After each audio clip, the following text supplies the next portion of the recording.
I don't know if I agree or disagree with that one, actually, looking at it. It's a little bit interesting because EG, they've been having a lot of tough problems lately.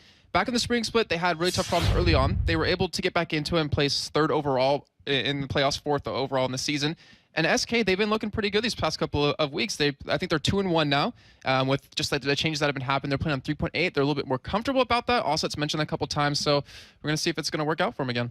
Well, let's have a little bit of a dive into the final points of the game. Now, EG's single game yesterday that they played was a decimation, if we're being honest, to the hands of the Lemon Dogs. And it's a match which will definitely have shaken that EG camp up once again here. They're not in a great place right now. And the thing is, out of that game yesterday versus Lemon Dogs, they had 4 of their comfort picks. They had Zach at the top with Wicked, they had Snoopy on Maokai, they had Frog on Anivia, and even Crepo on Thresh, and yet they still weren't able to really come out with that win. And I really want to know, like, what are they going to do to turn things around? Because we're in the summer split. This is before the World Finals. They need to make some changes now, whether or not the roster changes or just how about they play in terms of strategy. And I hope they have something because a lot of their fans really want to see them do well. Well, their opponents, SK, also had just one match yesterday, losing out to Ninjas in Pajamas. It wasn't a walkover game, but it put a stop onto that strong performance that SK brought in Week 3. Yeah, and if you look back at week number 3, they had much... They played a little bit different, but in week number 4, they had a little bit of a stronger start early on. They've been doing a little bit more level 1 action, which we haven't seen too much happen out of them. And they've been changing things around. It shows that they're working on things. It shows that they're trying to improve as a team. They're changing strategies around. And we always talk about adapting your strategies, adapting your team to what's happening week in and week out with all the changes that are coming. And SK, they're starting to finally be able to do it. And I'm really curious if they've been still working on that every single day. Like last night to today, did they change anything specifically for Evil Geniuses in particular? Or are they going to go with the same plan?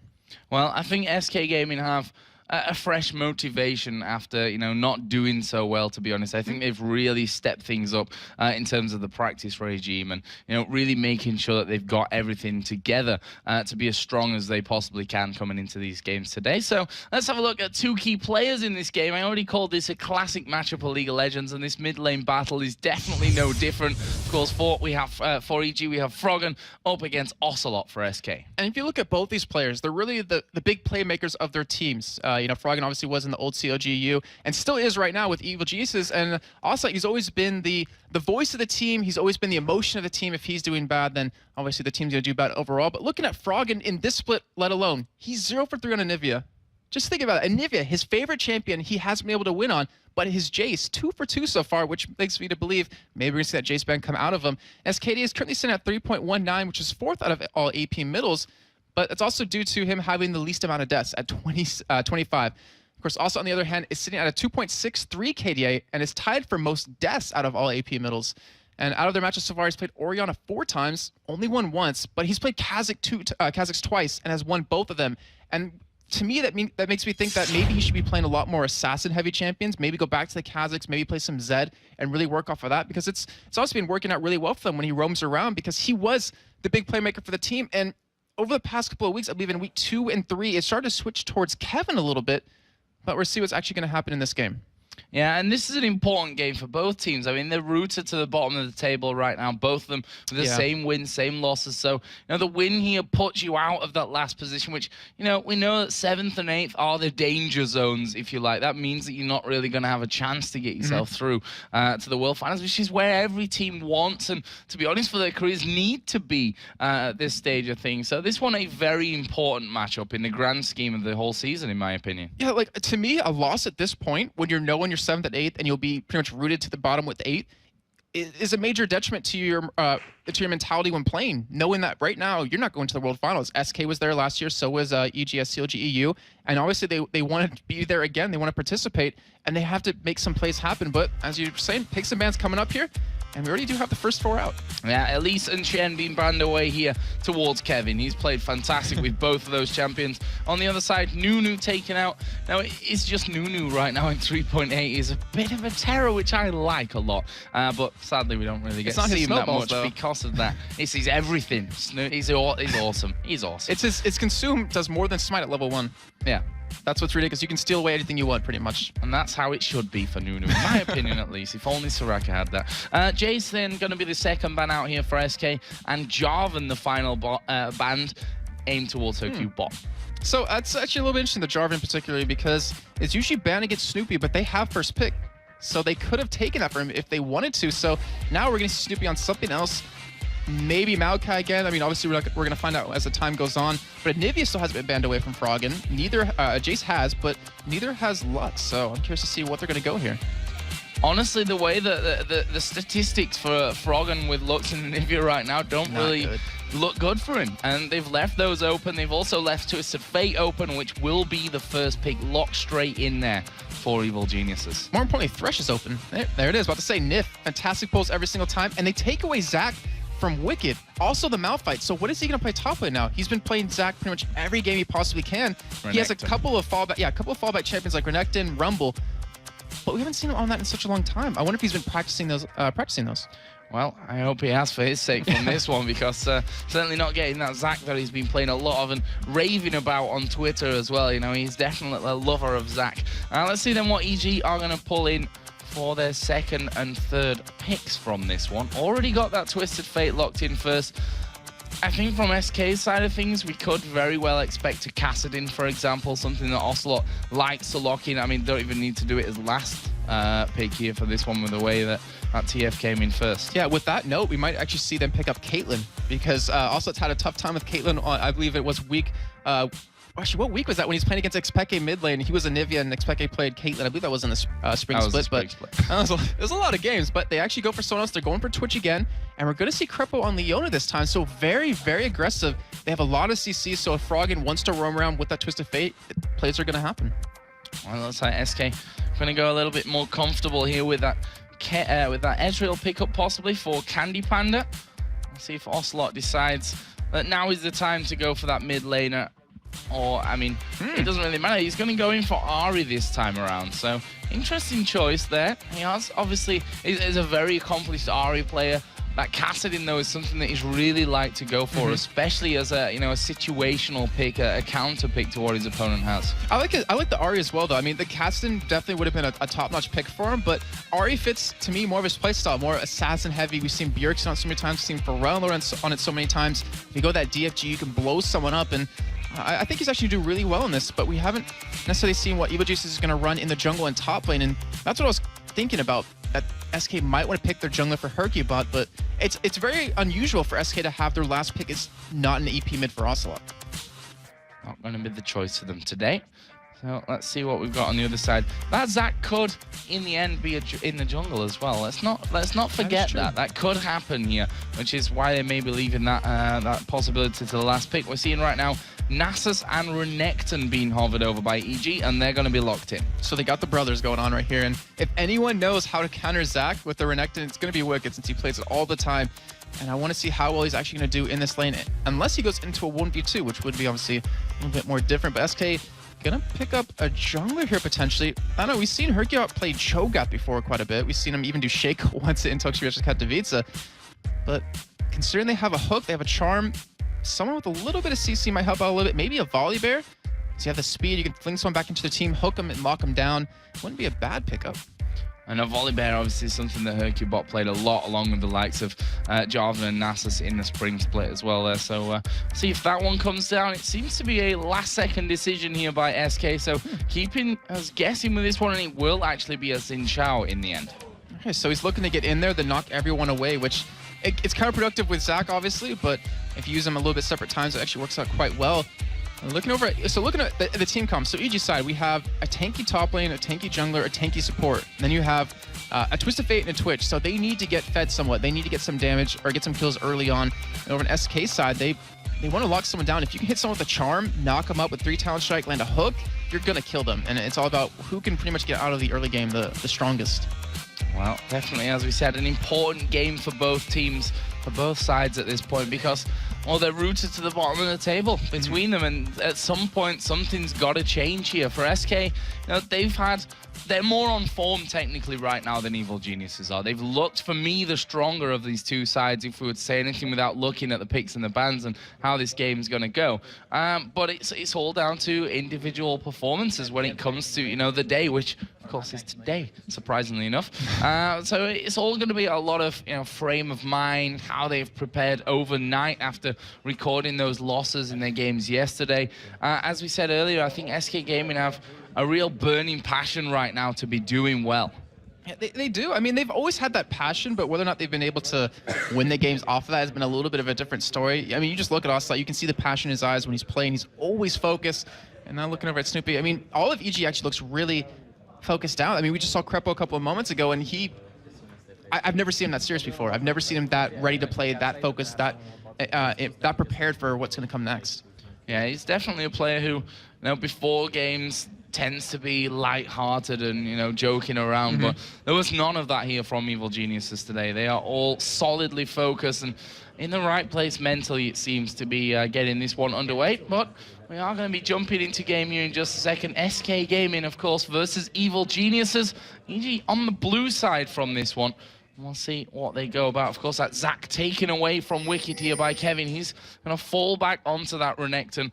What can we say about level 1 here, Jason? There's some options available, the likes of the Hook, the gold cards. Leona can always be a bit of a danger as well at level 1. I think it depends on who catches who out first, because both teams have a lot of CC. Just like you mentioned, Leona going to be very tanky, but you have that guaranteed stun if you want to go for it, as SK is actually rushing straight into this blue bush here, and they might get caught. Wow, Snoopy right up in their faces here, and they are going to be getting in on towards Snoopy a little bit uncoordinated there from SK. You saw 2 men go into middle, 2 men following in. Ocelot was on the top side, and to me that looked as though they didn't expect EG to be there whatsoever, and they kind of broke up the communication.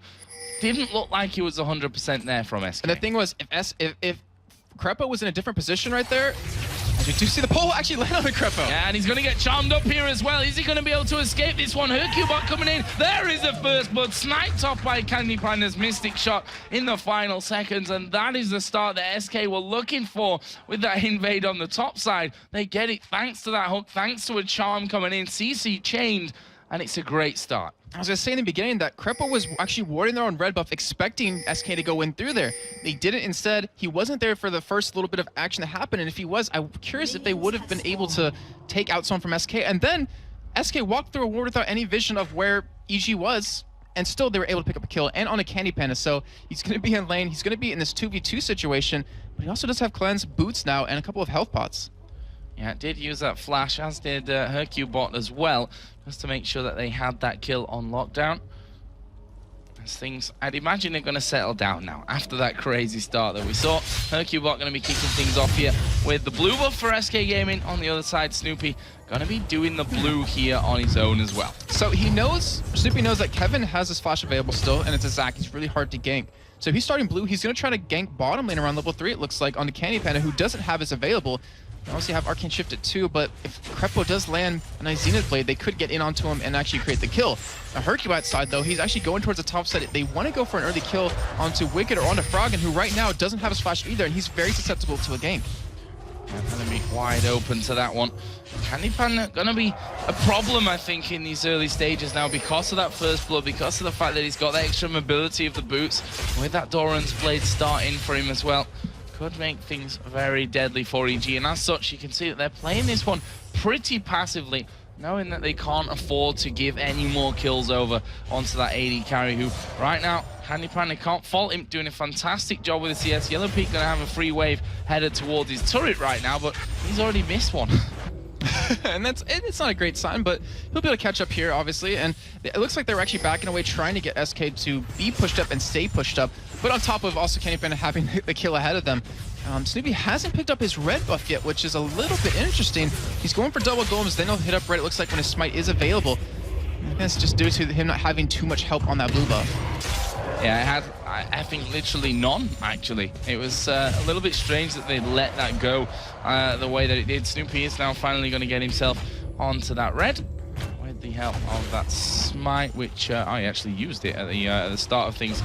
We'll be taking that one here. This bottom lane, as we said, a lead breaking out for Candy Panda. What you'd expect, really, at level 1 when you get the assist on the support player to offer in, and that extra gold, the boots picked up from Candy Panda in there as well. Right now we've got Hercubot actually waiting around the corner here at middle to see if they can get in onto Froggen, who's playing pretty passively in terms of positioning. He's playing very smart because he knows if he does get ganked, he's not going to escape that, especially with the red buff Xin Zhao. So he's playing passive. He wants to wait for his flash to be available before he goes super aggressive and Wicked. So far, I mean, he's pretty much keeping equal with Kevin in terms of farm, who he went at Doran's Blade to the Reju feed on the Wicked. And I'm curious to see how that lane's actually going to develop. I think in the end, it's just going to be nothing happening. It's just going to be who can outfarm the other. Yeah, I'd imagine it'll be a bit of a face-bashing lane, to be honest. Not really too much without the help of those junglers getting in. His Candy Panda going to get initiated onto here at the bottom. They are going to land the hook on towards Crepo. Have they got the damage, though? Leona pretty tanky to deal with in there. And in the end, no kill resulting from that. That was actually a really fast arcane shift out of Candy Panda. I give him credit there. That reaction time was really nice because it kept him away from the stun off of Crepo. And they just turned around and did a good amount of damage to him. But with those health pots, he's going to heal back up. And Yellow Pete, even though he got some good harass, some good damage down, it's all mitigated at this point. See then in the middle, Snoopy actually coming around for that one. And it looks like we're going to have a slight pause here with this one. We are going to be getting back underway in this one. It seems like Wicked is in better shape right now. There you can see him on your screen clicking around happily. So here we go then. That's 5 minutes into this game. SK Gaming already got that 1-0 lead, picking up first blood at the early stages. We've got Ocelot, who's started to build a decent lead over here. As Yellow Pete going to get completely caught out of position right now. Is he going to be able to escape this one? Crepo trying to body block, and actually is going to succeed in keeping his teammate alive. That was a great pink ward coming out of Nip as well, because they knew he was going to stealth up, but unfortunately, he was just a little bit too fast, and Crepo was a little bit too tanky, a little bit too wide to block off all that damage. And he does escape, but he's going to have to go back and heal now. And he's going to come back with a Vamp Sifter and boots, so he's going to be able to have the sustain. But in the meantime, SK, they're like, hey, all right, we can go for a free dragon here because they know where Snoopy's been. They know he's been counter-jungling, and they might be able to pull this one off. Though Snoopy's actually heading around, doesn't have a ward. I wonder if he's going to be able to spot this. Definitely expect that. He's going to just throw the Spirit Fire in there towards the back. He's going to now wait off in the wings. Froggen, is he going to try and come down from this one? Ocelot actually landing the charm there onto Snoopy, throwing in full combo in it. SK already got the dragon down, and you can see that EG are actually backing off from that one. And that will be another early pickup here on the dragon. Just 6 minutes, 10 seconds or so into the game. That is strong, strong stuff here from SK. Yes, that is very early for them. And Candy Penny's going to back with quite a bit of gold as well. He's going to come with 2 Doran's Blades, it looks like, and a tier. So he's going blue build here. He's actually going for a very early tier. Usually you want to pick up a little bit more damage, but to come back, he's going to have that extra ability to spam away at Yellow Pete, which gives them the extra range advantage, gives them the ability to harass him down while they can't really have too much sustain from a support. With the Vamp Scepter, is going to help out quite a bit. And Wicked, he's doing pretty good so far. Equal in CS, has a Hex Drinker. Also, he has the extra magic resist, has the extra damage, and he's keeping Kevin pushed back a little bit.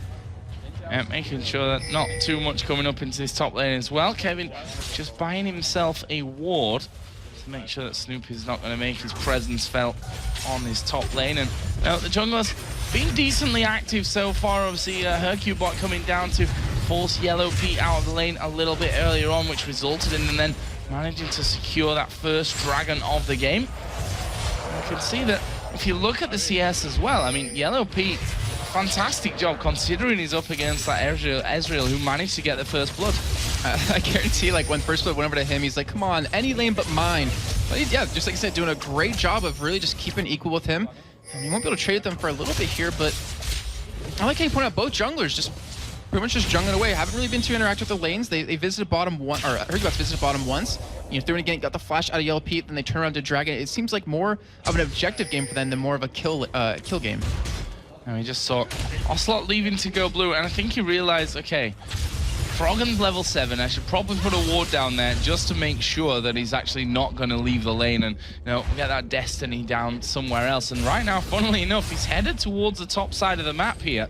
We do see that Snoopy is actually doing that red buff at this stage as well, so he's just going to help him make sure that that one is finished off, and that's a nice little steal for EG. That's really interesting because he's been helping him quite a bit. He's done it at race before. We do see him get engaged upon. The yellow card's going to come out, though.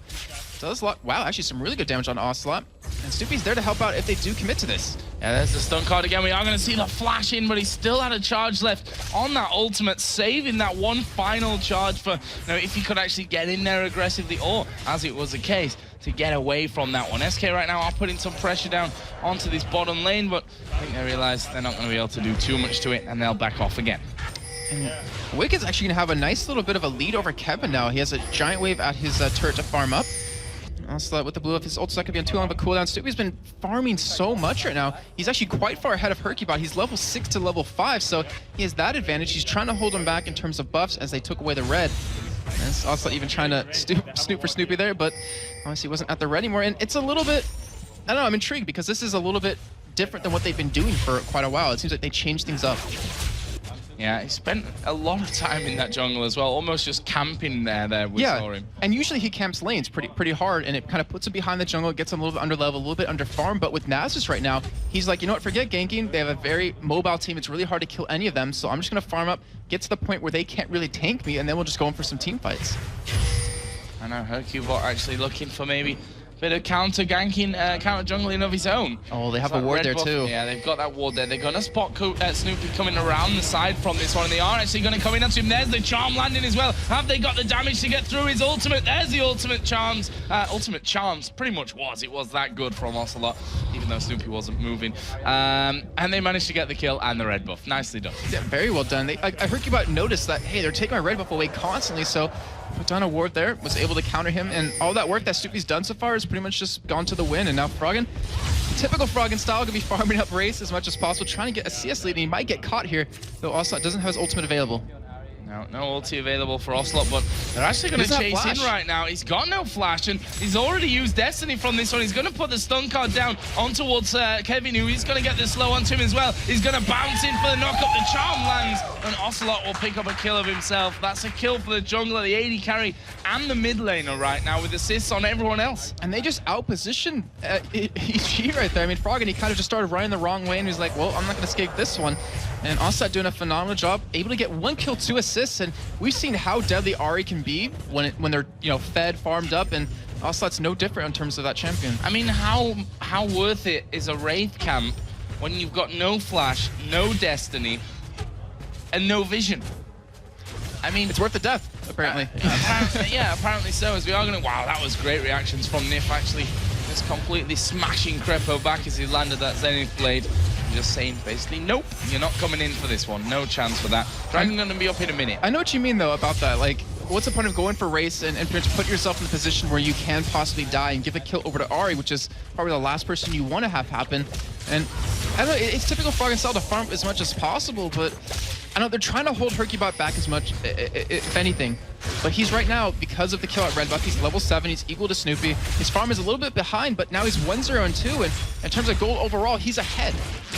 Yeah, and he's got those boots of mobility on as well now, which is only going to make his presence stronger. And you know, we talked about the mobility that SK have in the lane there. It's hard to gank a Zac who's going to jump away. It's hard to gank Ocelot on Ahri, who's just going to use that ultimate to charge away. Then you've got the bottom lane, which, you know, Thresh not the most mobile, but he can still control you enough really to get out of most situations. That Spirit Stone in there decently tanky as well.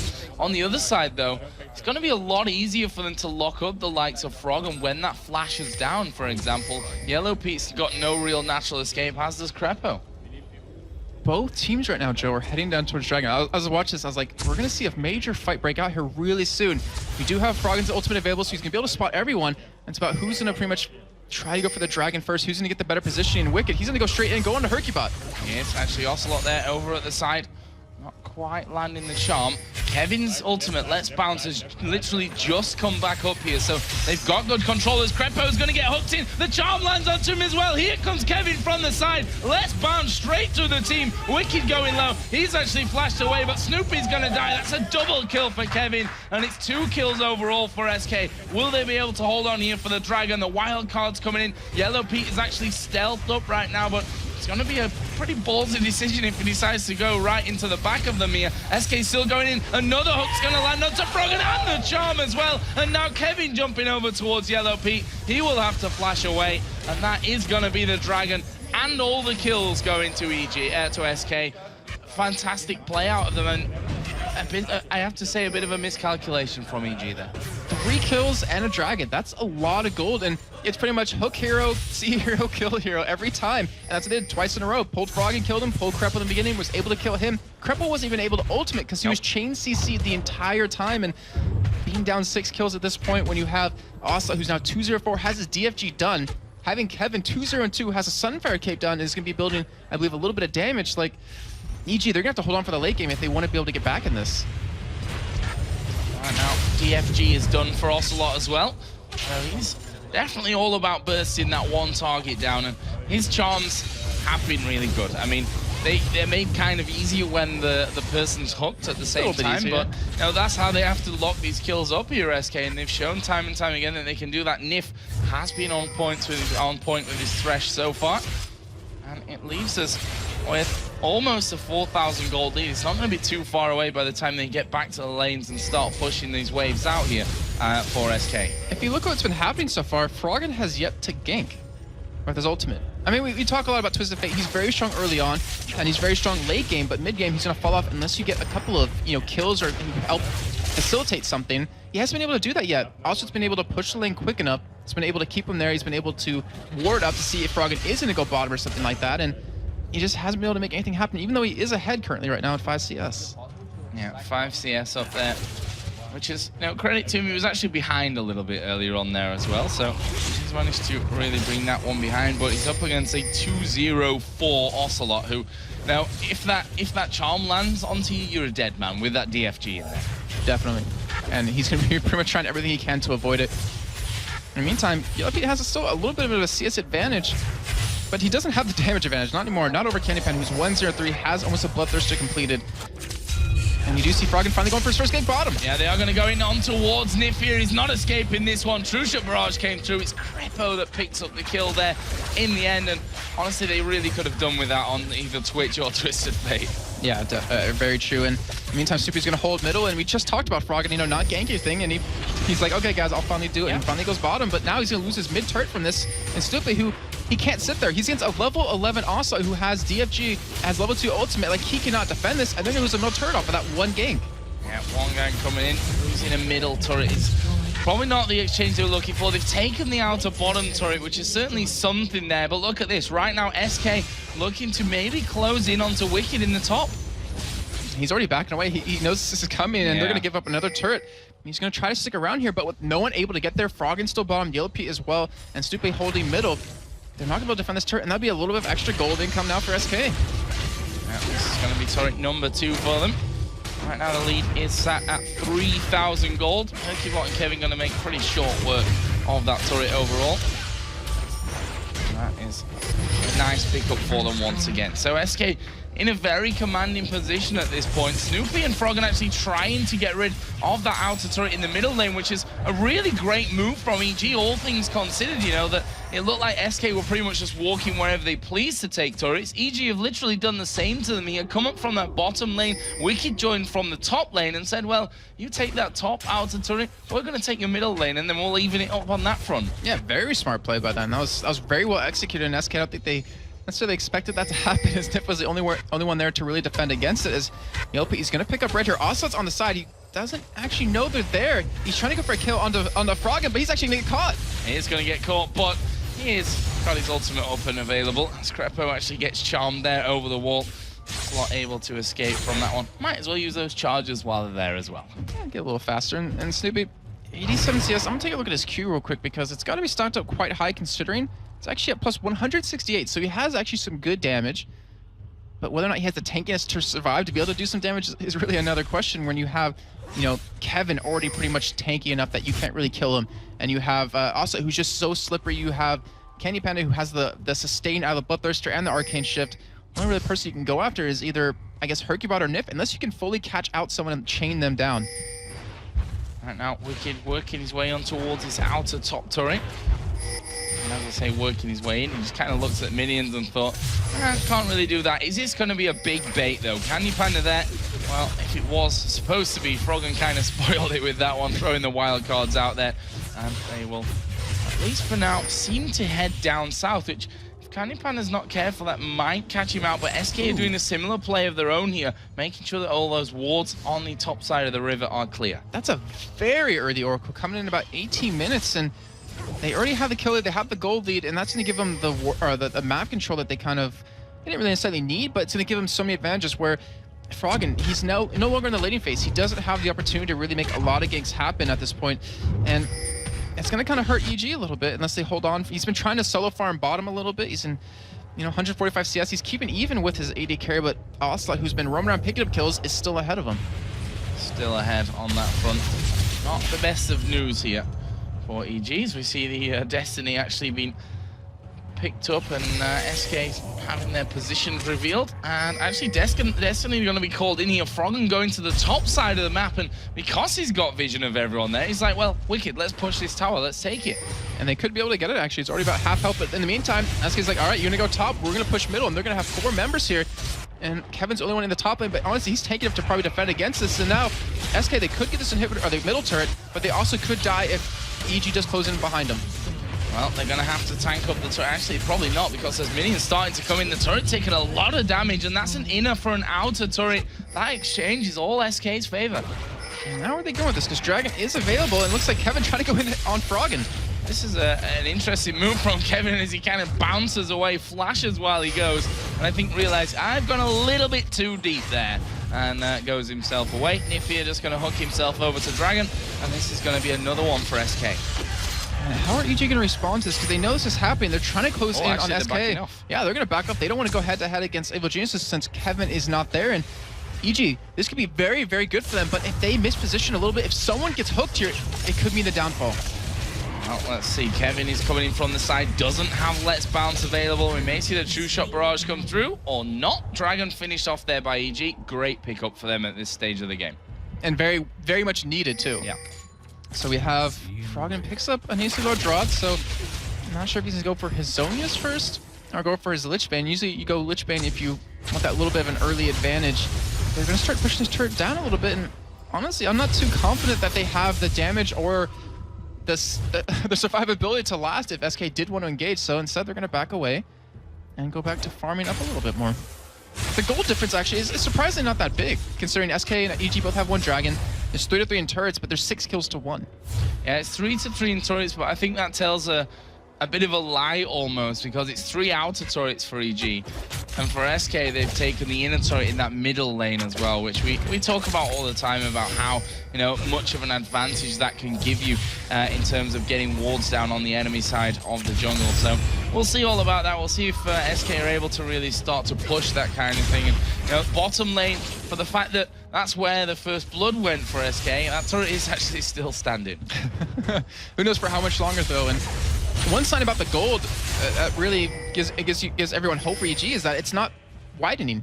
It's staying at this, like, you know, constant 2,000-ish for a good, well, 21 minutes now, and they've been able to hold on, and that's a really good sign for EG. If they can start maybe pick up some fights as SK with that Oracle, taking full advantage of that. They're trying to get in position to bait out EG, but instead they're not falling for it this time. Not falling for it. The wards go down there from Crepo as well off to the side. I think ward's being used by him. Interesting, as you said, that very early Oracle for Nif. I'm not sure, certainly, that it's paid off at this point. I'm not sure if they've really done what they should do with an Oracle at that stage of the game. That obviously costs you, you know, obviously it costs a Satan later in the game, but I think earlier on, its worth is a lot more. Yeah, and considering that they didn't get the last Dragon when they could have, you know, cleared it all out, cleared all the vision, had the positional advantage, obviously because Kevin had to engage topside and wasn't able to be down there quick enough, and SK going to steal away some jungle here. The Oracle, it's going to wear out relatively soon, and luckily for them, though, they've put out, you know, a decent amount of wards. They've really put a lot of pressure onto EG. Like, look at the mentality that EG is going about this with. They're not feeling comfortable leaving the halfway point of the map, not even about their first turret point of the map, to go into their own jungle and farm away, as SK has complete control of it. So in the end, I completely agree with you. The Oracle wasn't used fully, but SK is still trying to take advantage of that by just strangling Evil Geniuses in gold. Yeah, the funny thing is, as I say that, of course, the entire SK team goes down into the bottom side of the map to support Nif while he gets rid of all the vision and puts wards down on of his own. As Kevin here actually stretching over the wall, decides not to go in, but they're going to hook Crepo in once again. He's pretty tanky. Will they have enough damage to finish him off? No question about that one. It's Ezreal that picks up the kill, and here comes Kevin from the side. Let's Bounce goes in. Snoop is a dead man. That's 2 kills for nothing here for SK Gaming. They hardly lost health, and where they did lose it was with their support. They're headed up towards Baron here, maybe. Are they really going to go for this? This is the typical, like, level. Yeah, this is the typical, like, quote-unquote new Bagnet. And right now, with Froggen, who can harass him from a miles away, Wicked, who has his ultimate flash and ignite available, this could be a giant mistake for SK. Or they could lure themselves a few more kills, as we are going to see Wicked coming in. And speaking of luring, there is the hook. Wicked going to be going down to this one, but the Baron is doing so much damage to them as well. There's a double kill coming out from Wicked. Here comes Destiny. Froggen is going to get himself a double kill. This is not going to be the Self division coming back together. It's an ace coming out for Evil Geniuses. Baron, worth it or not? The answer, not at all. Wow, I'm amazed that that happened. I mean, it was obvious that it could. Wicked got into the back line. You saw him use his Q and just shred everyone down. Then Baron's like, I'll join the party. I'll help you guys out at UG. You guys are a little bit behind right now. And they're able to stop it. And now they're looking to take Baron. And with looking at the death timers, no one SK is going to be there in time if they have the damage. This is ridiculous turn of events in this one. Look at the gold as well. EG are now ahead in gold at this point after that. And now they are going to be taking Baron. Here comes the true shot barrage across. Not quite going to be late enough on the call from that one. And Baron is going to be picked up by Evil Geniuses. Crazy turnaround of events. Will SK be able to pick themselves back up after that, though? The thing is, they threw their entire lead for that Baron. It was very greedy of them to go for it. I like the idea. I like the ballsy play out of it, but they didn't really have the ward control. They didn't really have enough wards down to spot anyone coming in. Wicked just walked in and got them all low, but Evil Geniuses, they got to feel better about it. They're like, thanks, guys. You guys got us back in the game a little bit more. And now items are being completed left and right. Look at Wicked's items. Sunfire Cape, Black Cleaver, Hexdrinker still. He is a monster at this point. And now Snoopy's very tanky. Then you even see the Zhonya's Lich Bang done. Now Froggen can start split pushing a little bit, get a lot of damage down on the turrets. That swing, that was just ridiculous. That's what Barons can do to you. Infinity Edge is done as well. Phantom Dancer is well on its way here for Twitch. You see Yellow Pete playing that one, and he's a little bit behind in CS, but I think we can pretty much forgive him for that, just due to the hard lane that he had with Candy Panda getting that first blood and what have you. Candy Panda himself, Bloodthirster, and the Mura mana now finished. Ocelot working up towards that Rabadon's Death Cap to try and match the damage that Froggen was putting out. And you talked about it earlier, actually, about this, the magic damage inside of that Baron pit. Those wild cards were already hurting, but with the amplification, they shred through you. Yeah, they did, and because of that, EG got Baron, and now they're going to be able to get, it looks like a tier 2 middle turret here, as all the members of EG are grouped up. They actually might be looking for a fight. I was actually thinking to myself, after that Baron, are Evil Geniuses going to use this to push, or just to be, or use it just to catch up in the game, and just kind of, you know, all right, reset button, we're back even with them, we can afford to trade with them, and now they're heading towards Dragon. They've already picked up one this game so far. They got the wards down. I believe Nif actually still has another Oracle on himself. Yeah. Yes, he does. So it's already 800 gold invested into that, and EG gonna pick up this Dragon. But where are they gonna go from here? That's the question. So EG, you know, they go about things differently, and they've already had different game plans when they get in leads here. I mean, we've seen them already, and this is where they picked up victories, and we said, look at this, they're playing that old, you know, CLG slow but steady style to win a game, and that does work for them sometimes. We've seen them also do it pretty quickly as Crepo, who's an absolute hook magnet this game. I think he's been on pretty much every single time that Nif has been anywhere near him. But EG are trying to push this advantage that they've now got back.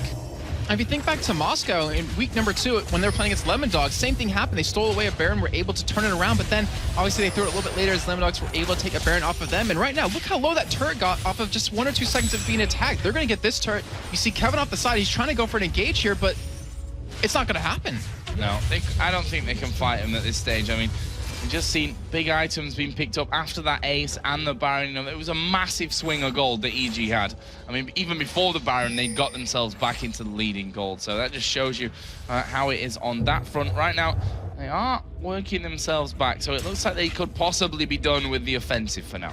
So a lot of damage done. Taking almost the middle turret as well. So taking that bottom inner. And also a lot of gold. I mean, just everything. I mean, EG could not have wished for anything better than that. Well, maybe winning off the back of that Baron right away, but now we're probably going to settle into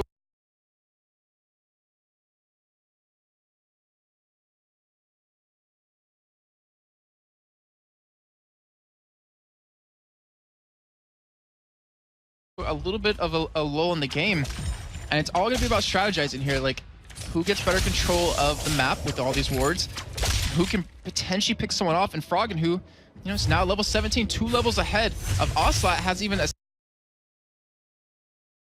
CS advantage now. He's going to be a threat in terms of split pushing, where I have to say, though, I think Ocelot still could 1v1 him if he lands everything onto him, but the zone is really going to be tough to deal with.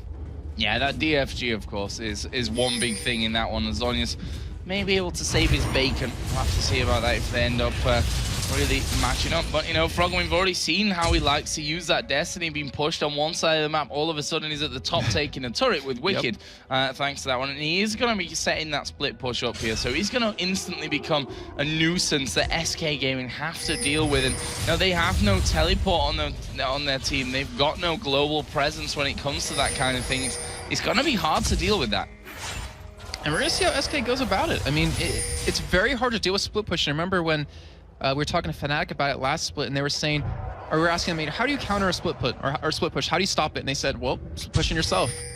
And the thing is, they don't have, like you said, anyone to do it. They don't have anyone to get back to the team quick enough to make it happen. So SK, if anything, they might try to force a fight if they see Froggen off by himself. They're just trying to get the lanes pushed, though. As you see, Kevin heads top, tries to get the wave stacked up, begin to push out. Bottom's already pushing, so they're going to get that turret, you know, relatively soon. EG holding that mid ground. And, you know, that last Baron was one of opportunity for them. It's certainly one that whilst they were behind in gold before that fight, they weren't factoring into their game at that stage of things. But the next one should be a different story for them. We should be seeing Evil Geniuses really try.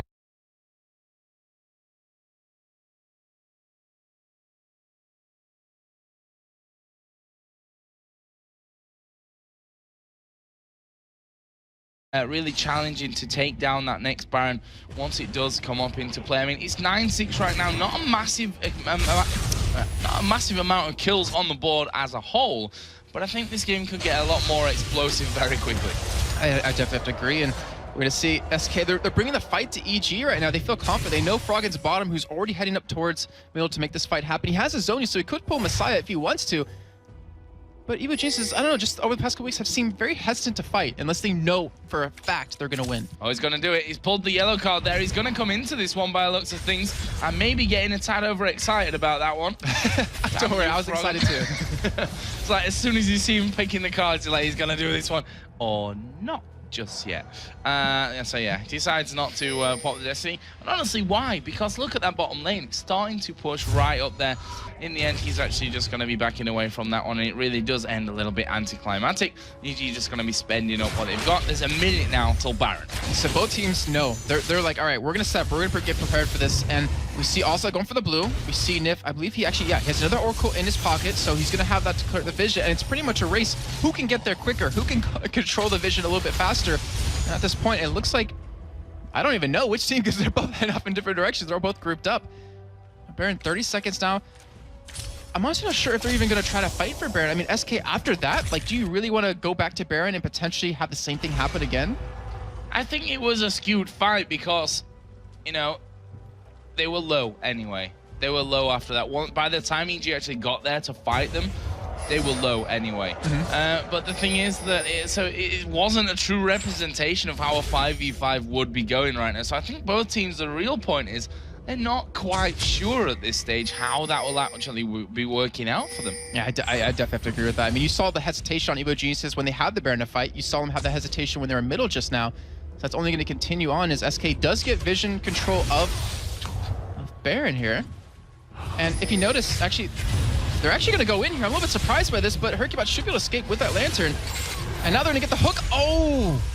Crepo missing his ultimate there. Now we see Nif actually going in. The boxer's going to go down. They're actually focusing Yellow Pete right out of the fight here. He is a dead man. No AD carry in for this one. Ocelot will go down. Where's the next focus here? True Shot Barrage is going to go straight down the middle of them. Hercubot losing a lot of health, and it looks like Wicked has made the call to keep going for this one. Can they get onto Hercubot? No. Snoopy's burning from the Ignite as well. He's going to die to Kevin in the end, but Froggen is still doing a lot of damage here. He's going to pick up the kill on towards Nif. And right now that is a 2 for 2. Well, look at the health bars flashing all over the place. Froggen and Wiki can use his time to push. And they're going to get this turret as well. And the thing was, Evil Geniuses killed the Oracle that was on SK's side. SK committed so much to kill Yellow Pete, but in the end, Froggen's like, all right, I have 291 farm. I have a lot of damage. I have a DFG. I have a Lich Bane. And they didn't even touch him, didn't have to use his Zonias, and he just cleaned up house right there. Yeah. And that's the dangerous thing about focus, you know? I mean, you can go for the AD carrying, as in a lot of situations you definitely should, but it doesn't mean that no one else is going to be damaging you through that one. And Froggen showing that he is putting out a lot of damage right now. Another Dragon going to be going over here to Evil Geniuses. That will put them 51.7 to 46,000 gold in the lead. A big swing from just 10 minutes ago in this game. Froggen now finally pushing out this bottom wave as well. Obviously, it's not the ideal position for him to be in as Twisted Fate. That bottom lane now split pushing because it's not in range of his destiny to get straight into the fight. He's going to have some walking time. I think if...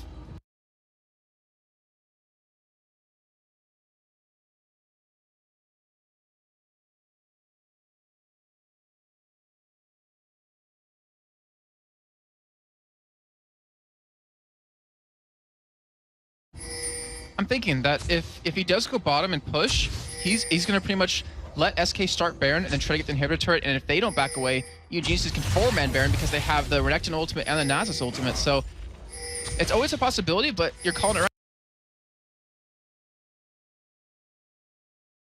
right. He's sticky middle. He doesn't want to like let an opportunity slip because you saw how fast the other Pete died.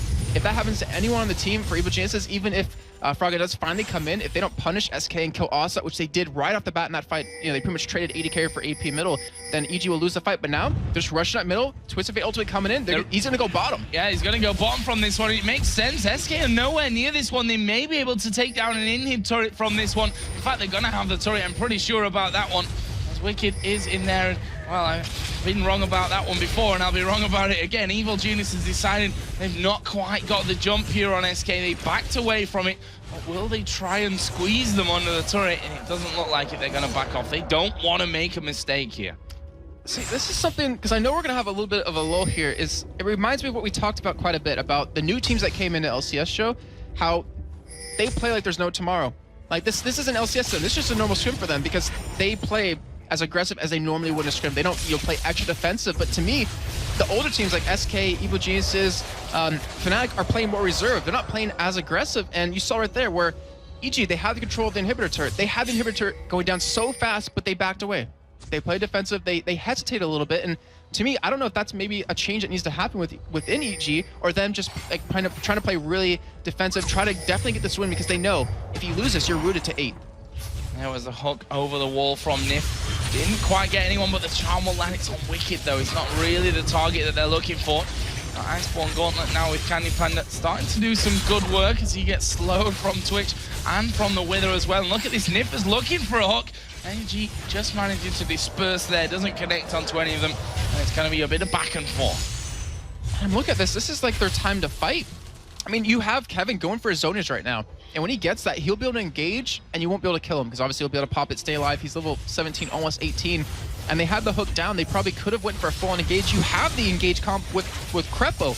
He's going to land that ultimate. You're going to be able to lock someone down, but they realize the carries, the Ocelot, the Candy Panda, how are you going to catch them? Because they're so mobile, they're so hard to lock down. And instead of Evil Geniuses, they're going to be like, you know what, maybe not go for a fight. Maybe we're going to go for some split pushing here, get an inhibitor down, and then they can finally start to, push for some more objectives like Baron. I think that was a wise choice there as well from SK. They started to back away, realizing that wave was pushing bottom lane. EG's in position to pretty much take this inhibitor turret because SK's nowhere in position. Yeah, they're nowhere near it whatsoever. They'd headed off towards Baron. They're all going to have to recall from this one. Will EG have the decisiveness to actually stay around for this one? It's going to go down very quickly. And there is the Indian turret. EG, though, backing straight out of that one. His ulti has come in, so they know where everyone is. Kevin, we actually might look for engage with the Ocelot ultimate. The charm didn't actually land, but Kevin going to be bouncing around in the middle of the team. Ezreal not quite there to offer the backup. Snoopy is going very low from this one. Where's the finisher onto him? He's ticking away from the ignite, but he's still alive, crucially. And now Evil Genius has turned it back. SK decide to back away themselves. Hercule bot was down, must have been to single digits in health there. And that will be no kills being for either side. How does that happen? In fact, I think every single ultimate is now on cooldown as well, but nobody died. That just shows you the caution of both teams here. I'm so confused because Hercubot got so low. He was in the backline of Evil Genius' Snoopy. He was pretty much pushing out Ocelot as much as he could with his face. He was like, just get away. He wasn't using abilities on him, and Ocelot did. He just backed away, didn't bother attacking him anymore, and no one going down from that? I'm amazed, but still, UG got the advantage. They got the inhibitor turret down. That means Froggen, he can go for the back door if he wants to. And SK, they need to make a decisive decision. Either let that inhibitor go and take Baron, or they're going to force a fight. I don't think they know themselves at this point what they're going to do. That's half of the problem in this game.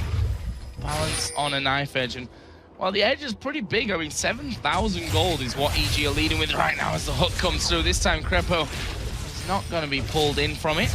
See, SK, they're really dependent on catching someone out so much. Like, they've been hiding in bushes constantly. They've been trying to land a hook, but they're a little bit more hesitant to have Kevin lead the initiate. As you saw in that last fight, it was very close.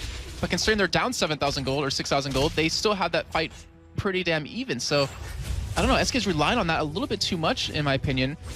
And we're going to see Evil Geniuses just kind of push up lanes a little bit. I think Froggen's doing it back bottom again. There's no point not to push Inhibitor down. SK setting up for another push again. They're set for, another gank. Well, right now, Kevin has gone back towards the middle. EG have turned towards Baron. Crepo's going to say, no wards here. Let's ward the backside. Nif actually saw that one coming down. And EG has sat in the death bush. I don't see SK face checking that or going anywhere near it at this point of the game.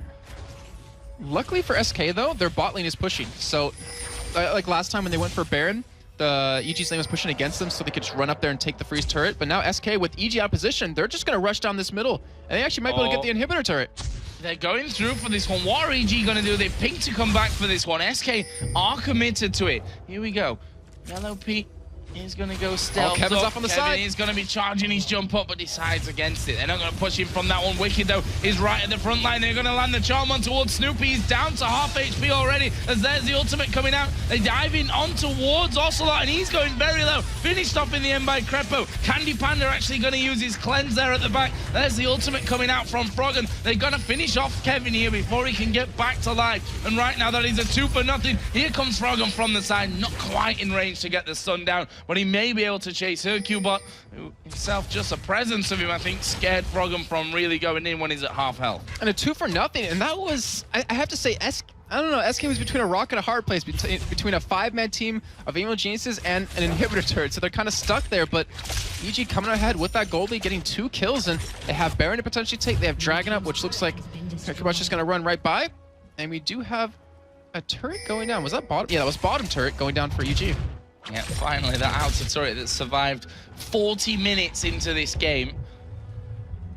And I hate to say it, but we said it earlier, it's going to take some team to come back in this one, and EG have to hold on, which is exactly what they're going to do. We see right now, Baron being started by Yellow Pete and Froggen. There's a ward there, though. They completely envisioned, and now we see Nif and Hercubot coming around. Hercubot had his flash, had his smite available, and as he walks in there, he sees Baron starts to reset. And the rest of the team's coming around. There's a true shot barrage just to stop them all from recalling, almost catching Froggen out. SK are actually doing it. They didn't ward here. They're all backing off from this, and SK are doing it. We do have Crepo coming from the back, so is Yellow Pete, so is Wicked head up from bottom, who is out of position here, but this is going to be a very tense moment. Yellow Pete's already below half-life because he was tanking Baron a little bit earlier, and SK can just turn on them and probably win the fight here. Froggen doesn't have Destiny either right now. He needs to wait for this one, as we are going to see the ultimate coming in from Leona. They're still focusing Baron, and SK managed to pick up the Baron. Can they get the kills with it as well? Ocelot focused in, forced out of the fight by Wicked. Kevin bouncing around as Snoopy is going to get hooked up. There's the death for Crepo. Oh. Snoopy here going very low. Froggen on the outside of things is still doing a lot of damage. A great Zhonya's, but that's not going to stop Froggen racking these ones up. It's now all on Nif. Are they going to flash over? No, Destiny is going to come in. That's a triple kill. Exploded there is Ocelot, and now Nif being chased down here. He's the last man left alive for SK. Not quite got the range there on the wild cards, but EG, they give up Baron, but they managed to pick up kills again. And the only member left with it on the SK side was Nif on Thresh, so it's not really going to mean too much. Now they're going to push middle. Are they going to go for this inhibitor or just go for the inhibitor? It looks like they will try to take that down, and with that gone, it means a lot of pressure over towards the bottom side for the map for SK, and EG can just sit top lane and just pretty much siege away as long as they want. Nasus against buildings. Not something that the building usually comes out alive from. So we are going to see the hook landing there onto Wicked. Nif doing his best here to try and hold them off, but EG have got that inhibitor down. That's something else to add to them. There's a lot of minions on that top wave, but that'll be nicely picked up by Yellow Pete. He'll enjoy killing that big wave off once he actually gets there. EG going to be sailing blue buffs away now as well from Ocelot. I was just thinking back to that last fight, and you saw Candy Panda, even with the cleanse, he got destroyed by Froggen. He pretty much, I think, almost one-comboed him there in the end, and you already see over on Yellow Pete's side. I mentioned that because Yellow Pete already has a QSS. Like, he's trying to get out of any CC in terms of the charm on Ocelot or the magic damage, because Ocelot was so strong earlier on.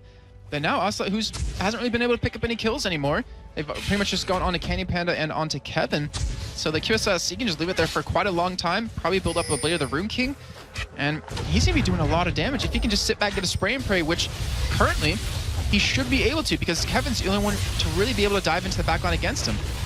An insanely close game here between SK and Evil Geniuses, two teams that are right now in 7th and 8th position in the European LCS Summer Split. One of them is going to be rooted to the bottom alone after this game. The winner will push themselves into that 7th place. And right now, super tight. We're seeing Barons being picked up by one team, the other team coming in and almost acing them. We saw a turnaround earlier on from Evil Geniuses. This game has had everything so far. And as the game's going on, items are being pretty much completed. I guess we can touch on that real quickly since looks like SK's probably finally moving out of their base, but we have the double Zonias done now for SK. So we've had Kevin have his for a little bit now. He's been able to dive into the back and just pop it, but Wicked responds with the GA himself, a Spirit Visage. They're going to go for push on this top side as that bottom lane is pushing right now. And keeping a look at items, I mean, Froggen, he has so much AP. He's sitting at 696 wow. AP. And we look over at Snoopy's Q, plus 297, so he's doing a good chunk of damage. That turret's not going to stand. And right now, I mean, EG are pretty much winning in items, but the longer this game goes on, the quicker SK's going to catch up. And Ocelot, even though he hasn't really been picking up any kills lately, he still has a lot of damage behind him. Yeah, he's still very strong. There's no doubt about that one, but you've got to be doing the damage in the fights. If you forced out early on, as we saw in that last one with Wiki just completely forcing him off to the north, and it doesn't matter if you've got 5 AP or 5 million, because you're not doing any damage with it at the end of the day. So let's see here if they can get in on that one. Is actually Nif going to get stunned up there? Wicked actually going a little bit too far. He's going to get hooked in. The box comes down. Are they going to be able to finish him off? There is a lantern coming out. That's a good little bit of defense work from SK. Wicked just edging a little bit too far out. And that might have just ruined them in terms of just pushing that top lane and just waiting for the bot lane to push, because Superman's just got there, but now they're too low to really deal with it. And we're going to have to go back and heal. He still has his J available, but that Maw of the Malmort is able to save him pretty much with that extra shield he got off of it. And now SK's going to clean up, probably try to push bottom out a little bit further before EG gets back around to start pushing again. And the thing is, if Evil Jesus hits your turret once with Froggen, like, that thing's gonna drop to a good, third life, but then you have Snoopy hitting it with a Q. Turrets aren't gonna last as long, buildings are not gonna last as long at all, and you have to basically look at that point and say, hey, are we gonna force a fight here, or are we gonna let them take something for free? And SK, I think they're gonna be the ones to fight it. One wrong step like that, though, exactly, that we just saw, can be game. It's 45 minutes long now, we're into this game. And if you lose, Wicked, who has got a lot of damage in there, is pretty damn tanky. So if you lose a man like that, and the rest of the team say, okay, we need to protect him, then they end up getting aced in that scenario, then you lose the game right there and then. And I like how you pointed out Wicked right there, because obviously it just happened, but the thing is, you pointed out something earlier, he's been the one zoning out Ocelot. He's been the one trying to keep him away from the rest of the team, and if he's the one that dies, Snoopy's the only one to do it. That means they can all kill him, and then the backline of EG will just fall over. So, yeah, exactly. I mean, it could be a squishy, it could be a support, it could be a tank. Doesn't matter who it is. If one person dies, you're not going to have a good chance in that fight. Well, right now, Evil Geniuses remain on the cautious side. Froggen trying to force this super minion wave through here. Not too much more for him to be involved in, so why not keep going for that? I think just wait until maybe Kevin stepped a little bit too far out from there. I mean, he's got a Zhonya's of his own. He's got good magic resist, plenty of health in there as well. So not sure if Froggen going to be able to really finish him off from that, but certainly not something that Kevin is going to want to risk poking himself out of that base too far. You've got complete control right now of the SK jungle as well, which is a great thing for them when it comes to the next spawning of Baron, because I don't think this game is going without at least one more Baron. And not to mention, about 27 minutes ago, SK had complete control of their own jungle, so just one misstep at Baron can completely turn the game around for you. And Inhibitor is going to respawn here, and I wouldn't be surprised to see EG maybe try to go for it and knock it down again. But then again, they have 50 seconds on Baron. They have to be very careful with their next move, or they could pretty much just lose the game and SK come out victorious after their first initial throw at that Baron. Well, the good thing for EG, I think, is that if they go for that inhib, SK can't go for Baron, because as soon as EG realize that, they just push straight through and beat them right there and then. So, they've got to weigh up their options right now, SK Gaming. How far can they challenge when it comes to this next Baron? how much can they, push these lanes out without becoming out of position and risk being caught out by Froggen. And they need some vision down, and that's what they're trying to currently do right now. They've pushed up a little bit in the middle lane. That top lane has started to push out as well, and they're trying to get some wards down and clear out from EG's wards. And if EG are going to go for Baron here, when it comes up in about 2 seconds, they only have one more wave of super minions at bottom. So once that's cleared out, which Kevin was already starting to head towards, then they could just rush that Baron down. And SK realizing that, they're already heading over there trying to ward it up, and Kevin's still not really here to help out. So that wave's going to keep pushing, and if EG keep them lowered away, that inhibitor will go down to that super minion. Blue S-Rail build causing a few problems at this point as well. Very good damage that it's bringing in. Circubot going to get withered up here. Annoyance that is that building slow coming in. Right now, it's a bit of positional play from both teams. There's the True Shot Barrage going to be trying to finish off what's left up in that top side of things. And EG will quite happily let that one push through, because with those super minions going in there, eventually that could actually go down. And super minions are already attacking, another wave's already coming in. They don't have an ability to clear it anymore with that Ezreal ultimate being down, and just like I said, EG just happy keeping them there, and when they do back up to go for it, they're just going to rush that Baron, and they have the Oracle on the Froggen. Nif doesn't have when it's over on the Herkybot, but when EG get control, oh man, if Ocelot goes here, that's a definite, like, hey, go for it right now. We can easily take it. We can win a fight if we force it, because you do have, obviously, Cripple to start the fight off. Yep, and we are going to see Evil Genius is actually doing that one as Hercubot getting himself caught out. There's a Zenith blade, actually. Crepo is going to go in for the boxes down. Nif will be the man that dies. Froggen now legendary from this one. SK have managed to stop the Baron attempt, but now Ocelot has come back down. But look at Nif's spawn timer. 1 minute, he's out of this fight. This is going to be a 5v4 for a long time. Candypan is the only man to really stop it. We did see NIP obviously still with the Shuriken away from Gambit, but I'm not sure if SK can stop it here. We do have double AP though with the magic debuff that comes with Baron. They do take it for free. The bottom wave is still pushing up, but that inhibitor will stay alive, and EG, they're trying to chase this down. Yeah, Wicked going in there. Cleanse going to be used by Candy Panda. Can he actually escape though? He's got the Wither on him here. Arcane Shift will get him a little bit further out of reach, but EG, they still have 30 seconds here until Nif comes back into play. They can at least get that inhibitor from this. At least, definitely. I mean, they should be able to even take this inhibitor turret right here, take down the middle one. On top of that, they gotta be a little bit careful still. I mean, because also has a lot of damage. His ultimate obviously is down, but he has a DFG available. They have double Zonia still to use here. And looks like Evil Genius just to take the safe route, go for that bottom inhibitor first, and then maybe rotate around or go home by and then push again. Well, there is that inhibitor going down. Now, Nif coming up in just a couple of seconds. We'll be back to a 5-on-5 scenario. Are they gonna get in there? Wow. Candy Panda pretty much losing half of his HP there just from those wild cards coming in. And we are going to see the hook coming through the wall. Doesn't quite land on anyone. EG still need to be wary here of what SK can throw. And the charm not going to be landing in. There's more wild cards on towards Candy Panda. Can't afford to stay that low anywhere near the front line as he Arcane shifts away from another set of wild cards. But EG looking to focus down. As you said, the turrets don't last long. With that Q coming out of Nasus, with the Lich Bane in there on Froggen, with all that AP, they're not going to last long once EG finally are able to get in there to do it. And when EG decides to back away, they have 1,500 gold to spend on pretty much every member, but they're not giving up just yet. We see Twisted Fate actually pop the ultimate and going to the back on the Candy Panda. Straight into the back here, and they're going to keep going from this one. Ultimate's flying left, right, and center as Froggen going to be followed in here by Ocelot, who will get that kill. Right now, it is a 1-for-1, but Kevin is very low. Ocelot going to be trapped in. He's withered as he puts the damage onto Crepo, uses that Zhonya's, but it's only going to keep him alive till he comes back up. Now, Nif and Hercubot are the last two men alive here to save things for SK Gaming. And are they going to be able to hold on to it? Kevin is now back to life. They've managed to hook Wicked in. He's taking hits from the turret right now. He's full of armor though, and he's taking them down. Snoopy comes in from that backside, and they manage a third kill here. And this should be a turret. And wow, Wicked's still able to keep his GA alive. I went back and looked at what happened to Candy Panda, and oh man, he one-shot him completely. The DFG with his wild cards, with his auto attack and his picker card, he blew him up, and Candy Panda wasn't even that far away from his team. He was just like on another side of a tree, and yet he got blown up that quickly. Froggen wasn't able to stay alive as long as he wanted to, but that's 2 inhibitors. That means Evil Geniuses are in the driver's seat. They have Baron Cup at about 2 minutes. Actually, sorry, almost 3 minutes when that Baron buff does run down, but they're going to take away Dragon. They're going to come back with a lot of gold as well. Froggen's sitting at 2,200, 2,000 even onto Yellow Pete right now, and Wicked on 2,600, and he's basically full built.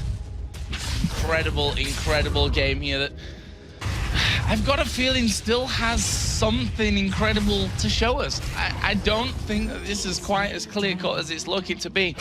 We think back to how it was going around about 20 minutes into the game. SK Gaming had the gold lead. They had the kill lead by a good margin here. And then they got aced at Baron, lost the Baron, and right now they are on the back foot, 11,000 gold behind. And it's going to be a hard one to turn around. There's no doubt about that one, but I think if things go right for them in a team fight, if the positioning's right, if they make sure that Froggen doesn't nuke down their AD carry before things even get started, that they still have a chance here with this game. Oh, definitely. It's 53 minutes in. I mean, both teams are pretty equal at items overall. It just comes down to who can get the better engage, and obviously off the back of that one, EG was the one to do that. They were able to catch Candy Panda out. The cleanse wasn't enough to save him, and Candy Panda actually went for Hex Shrieker, so he's hoping to survive the burst this time. But with 2 inhibitors down, the chances of coming back from that are very hard. And Evil Genius is in the driver's seat right now. SK, they have to pull something big, and like you said before, there's still something extra that we can tell that's going to happen, and I think it might be SK pulling out a big team fight. Well, if you're an SK fan, you certainly hope so at this point. After having that lead and seeing it go away, I think the worst losses to stomach out of everything else is, you know, having a lead, having a bad fight, then losing a big objective, and then the game going to your opponents by the end of it. Right now, Evil Geniuses are in the SK jungle, getting some wards back down that they lost a little earlier on. And they're trying to push in onto this third and final inhibitor now on this top side. And now we're going to see how patient EG is here. Because obviously with 2 inhibitors down, they're going to be pushing up. They don't need to fight anytime soon.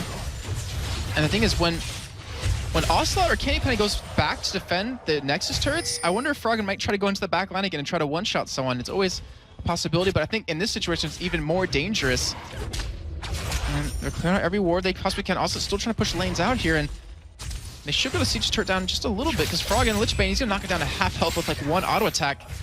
And SK, they're looking for a hook, but onto the right target. They need to be able to hit Yellow Pete or be able to hit Froggen here. They're being strangled here, SK. They're losing the Nexus turret. Inhibitor turret goes down to half HP, but SK are going to go for the fight. Kevin going to bounce in on the back line. Ocelot going very, very low. He will end up dying from this one. Wicked is just about surviving in there. Here comes the Destiny. He's going to go straight for Candy Panda. DFG, double kill for Froggen there at the end. And this is going to be Evil Geniuses turning around the game and taking down SK Gaming. Just wow at the end right there too. Ocelot, unfortunate for him, he easily could have turned that fight around, but he got stunned so many times that he actually wasn't even able to pop his Zonias. Wicked was able to just shred through him and coming out with, honestly, an exciting game, coming out with the victory from that, pretty much locking themselves in at 7th place. And considering that Evil Geniuses, as you keep saying it, were behind early on, able to come back like that, able to hold on, not get too down on themselves, it's a very phenomenal job by them. Yellow Pig just getting denied the hand there. As we've seen so many times, somehow make it over to Reddit. And you see there what it means to EG, how exhausting that game was for them. 55 minutes in, bit of a heartbreaker for SK Gaming as well. You know, having that lead, seeing it slip away from their grasp, and they find themselves once again here rooted on their own at the bottom of the table here in the summer split of the European LCS. And well, just a fantastic game. He had everything, like I said earlier on. He had the lead for SK. He had actually started off looking like a bit of a stomp, to be honest. Yes. But that didn't happen in the end, and that's what makes a great League of Legends match. And considering we saw action like from the very, 45 seconds in when SK pushed across the map into the blue jungle of EG, and then they turned around, walking through, picking up first blood for themselves. It looked like, wow, Candy Panda coming to lane with boots, Doran's Blade, health pots. Looks like that lane shut down, but Yellow Pete and Cripple, they held on for a very long time, able to keep up in CS, and I mean, yeah, you're right, had everything. SK controlling the jungle of Evil Geniuses. The one Baron, though, the one Baron to throw it all is exactly what it was. We see how often have we seen it?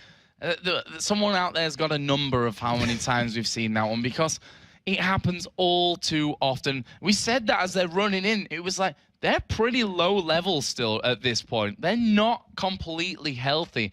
And then as you see the wild cards coming, you saw Wicked dive into the back of them and literally shred everyone down. And then the Baron's like, well, I'll have a bit of that myself, and then hammering away on them. And, you know, you get aced there, and you just see what happens. That was the switch in the game. It all changed there for SK. And who knows? I mean, if they'd have backed away from Baron right there and been happy with what they got before, they could have finished that game on in their advantage maybe 20, 25 minutes ago. And that's just how the cookie crumbles sometimes. One bad decision loses you a game. And the thing was, I mean, I admire what they did. I admired the early Baron because also it's always been very vocal saying, about the 40-minute mark, we seem to one person seems to do something wrong. We seem to throw the game, and they're like, let's not get to that 40-point minute. Let's just kind of end a little bit early, try to be more aggressive. And fortunately for them, it didn't work out then. But honestly, I love the play style. I love that they were doing that. They're being more aggressive throughout the entire map, and I hope that a loss like that doesn't stray them away from it. I hope they keep at it and practice it a little bit more.